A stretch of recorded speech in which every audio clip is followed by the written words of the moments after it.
Hi, and welcome to another episode of Random Jank. Now, in a normal game of Magic, you want to reduce your opponent's life total down to 0.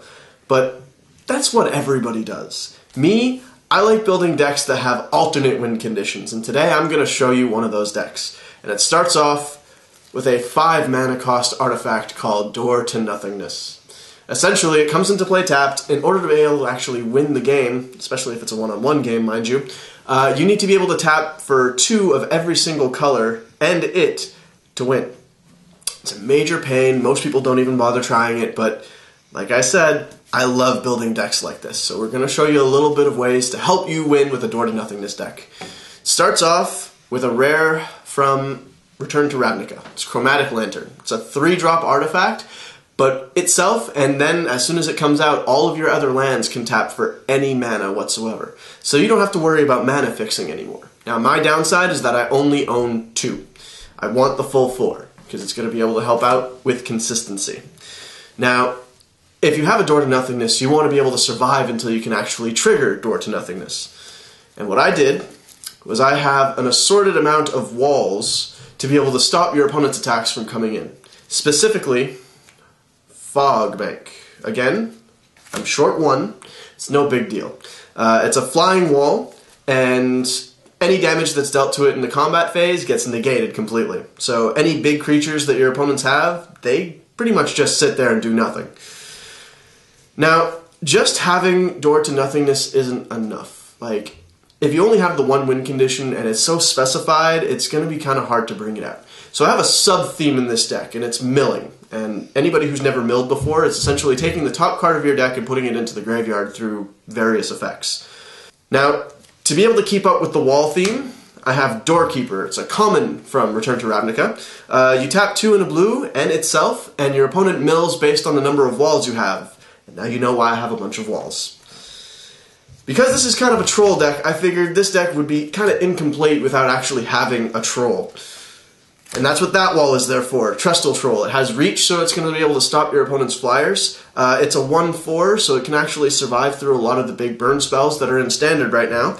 And it can actually regenerate for the same casting cost that it's got. So chances are, if you bring it out on turn 3, which is the earliest that you can bring it out, you're not going to be able to regenerate, but that's okay, because turn 3, the big creatures aren't even out yet.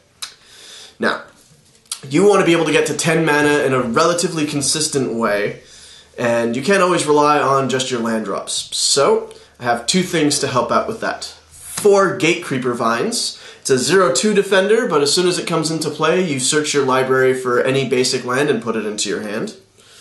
And Axebane Guardian. It's another card to help out with the wall theme. It's a 3-drop, it's a 0/3. You tap it and you add X mana in any combination of mana based on the number of defenders that you have. So again, just more defender stuff, just to be able to stop your opponent from coming in, and everything is kind of helping out each other. Now, I only have 1 of these. It's a 0/3 wall. It's called Ludwig's Test Subject.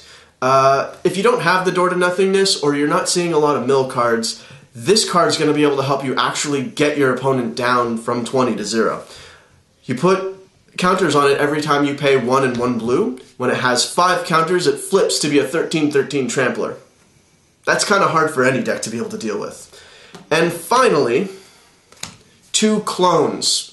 Based on whatever you have in your hand or whatever is already out in play, you can see what is the biggest necessary thing to be able to clone, or even if your opponent has creatures that you want to be able to copy.